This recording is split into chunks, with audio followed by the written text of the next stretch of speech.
Yeah, I think it is very interesting that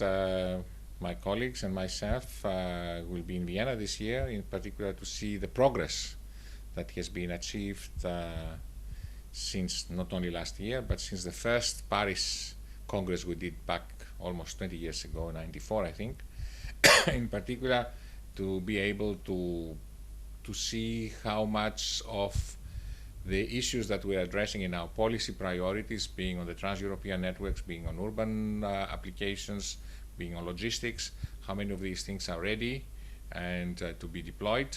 and how many of these are already deployed not only in Europe but in the rest of the world as well. I think that is main interest for us, also to meet people, to discuss not only with policymakers but with industry in particular,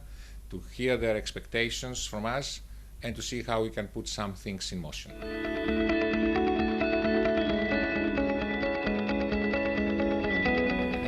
That's a good question. First of all, see how much of these things have been already deployed, because we have been talking from the beginning, let's say, for deploying and having people being implemented to facilitate safety, security, environmental protection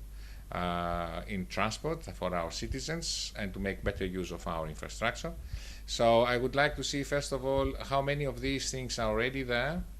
I would like to see in particular if people managed after all to combine, if I take for example freight, what we have in our legislation for obligations for digital tachographs with tolling, with e-call, see if these things that we want to see as a first elements for deploying are there. Also, I would like to see, in particular in relation to cooperative systems, how many of these systems are already available and how many of these require, if they require, any sort of supporting action from the side of the public administrations and from the European Commission as such, because some of these may need specifications to be developed to see how many of these things that they are there, they meet all the requirements that we have on our directive, and to move forward for having at last many of these things implemented in European roads.